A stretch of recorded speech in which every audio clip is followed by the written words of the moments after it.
Top 10 albums of 2020. It was a bad year for movies. It was like Tenet, and that new bad Milan film. But it was a great year for music, so here we are. Honorable mentions go to Harry Styles, A Fine Line. This album came out in December last year, so I didn't really get around to it until a few months later, so it's getting a mention now. This is coming from someone who thought his previous album was garbage. Except for the song Sign of the Times. That was good. But I gotta say, there are some dang good tracks on here. Not all of them, but it's a promising step towards something better, and I hope that next time he really leans into these more quirky, weird sounds that he explored a little bit on this album, like Sunflower Volume 6.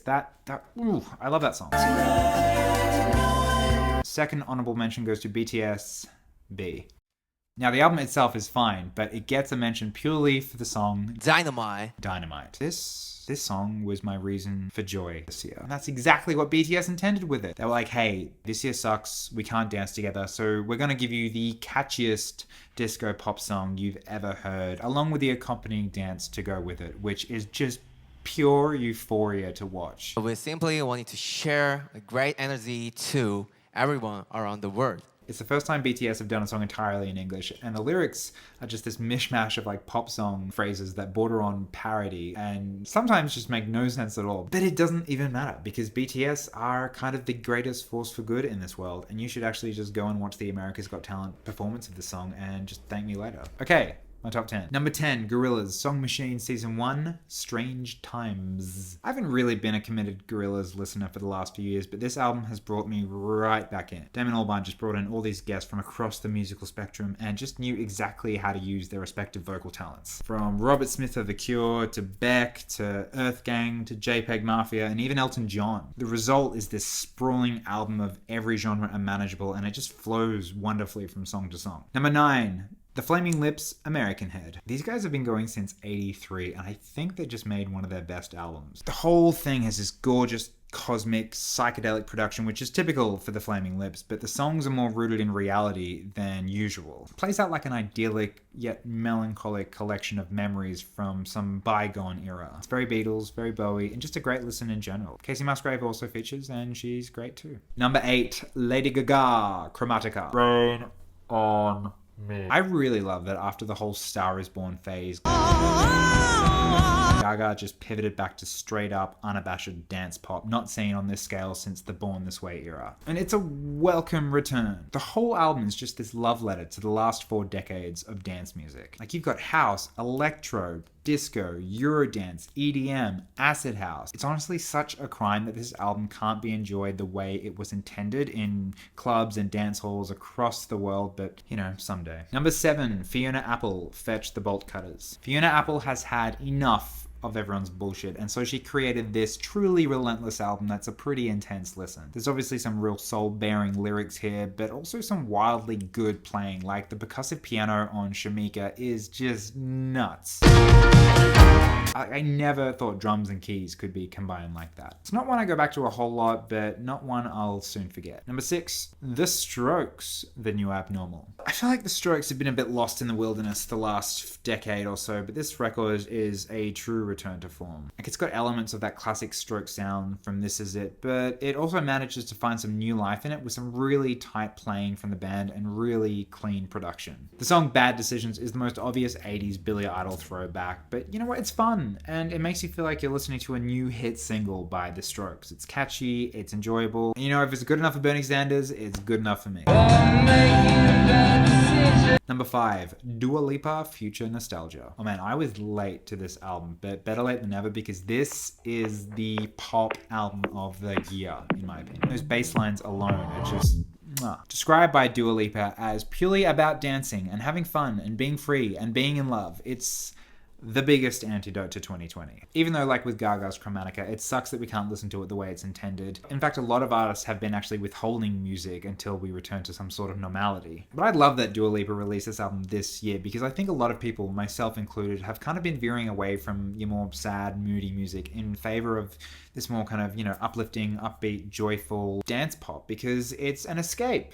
It's a reminder of what awaits us on the other side. The roaring 20s, baby! All the songs are driven by this deep, bassy groove, her voice is stunning, and the whole record feels like the party of the year in a way that beats Gaga and even Kylie Minogue at their own game. Number 4, The Avalanche's We Will Always Love You. I had to have an Australian act in here somewhere because Tame Impala, you didn't make the cut, and no one's more disappointed in that than me. This is the third Avalanche's album in 20 years, and whilst there's still plenty of samples, it's more guest-heavy than previous LPs and makes for a really gorgeous listen. MGMT, Blood Orange, Leon Bridges, Jamie XX, Sampa the Great, and many more, offering some wonderful vocal texture, which similarly to Gorillaz, blends all different genres like hip-hop, soul, psychedelia, psychedelica, I don't know. Disco, turns it into a sparkling, nostalgic experience that's really quite a trip to listen to. I got the vinyl, really nice.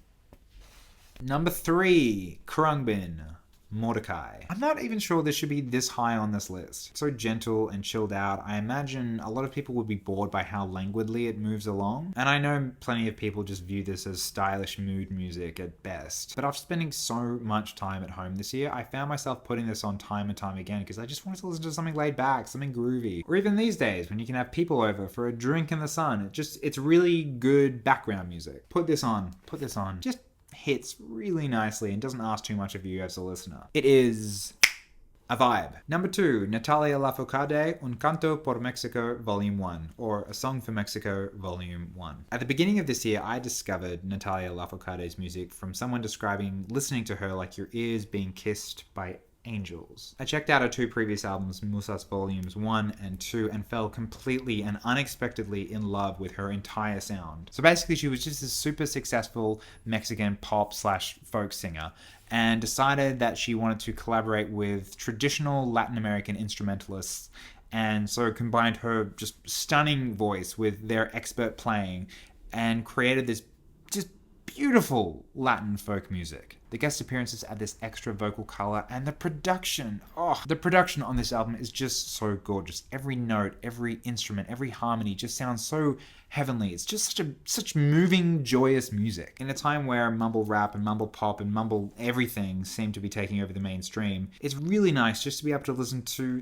music, stunning, passionate music. The whole thing is in Spanish. I don't have a clue what they're singing about, but I think that makes me appreciate all the other components even more. This is not the coolest, most contemporary, or even the most complex album on this list, and you'd probably never think to listen to it. But if you want a true treat for your ears, go and put on some headphones, be patient, and enjoy this gorgeous record. Number 1, Fat Night, Live for Each Other. I'm going to take a stab and say that you don't know who Fat Night are, and that's okay. They're a very small indie soul band from Chicago with less than 8,000 followers on Instagram and not a Wikipedia page to speak of. But nonetheless, they hold my number 1 spot for album of the year. They're this blend of funk, soul, indie with these super cool 80s synth breakdowns.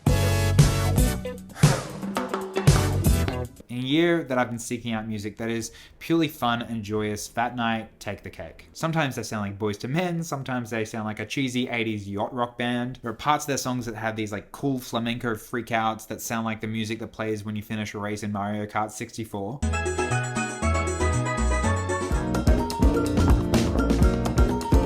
And they're not without depth. There's a song called Long Weekend about a broken up boyfriend and girlfriend who still share a dog they both love. And it's so bittersweet and heartbreaking. I actually choked up when I first heard it. It's the album I would play a lot during Melbourne's intense second lockdown, the one that went for 112 days, where a walk outside was my exciting thing that I got to do that day. And listening to this album on that walk just made it all the more fun and meaningful. And I have Fat Night to thank. I actually ordered the vinyl record of this back in July, and they sent this one by mistake. It's fine. It's not the one I wanted, but it's coming.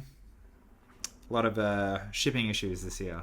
So that's a little bit lame, but nonetheless, still my album of the year. And if you want just something groovy and fun and I don't even know, just listen to it. It's my number 1 album of the year. Just go in Spotify or Apple Music and just put that damn thing on. Hey, it's Editor Elliot here. I'm just going to put up a bunch of other albums that I really enjoyed this year, especially Jessie Ware's What's Your Pleasure, an album that I've just been listening to the last couple of weeks. Talking about a year for great dance music, I cannot leave this one out. It's exceptional. Anyway, thank you so much if you got to this part of the video. What were some of your favorite albums? I'd really love to know. Here's hoping for more great tunes in 2021. But if you want to know the album that I probably listened to the most this year that didn't come out in 2020, it's got to be Paul McCartney's Ram. I actually made a video on why it is considered the first indie pop album that you can also check out. Thanks for watching.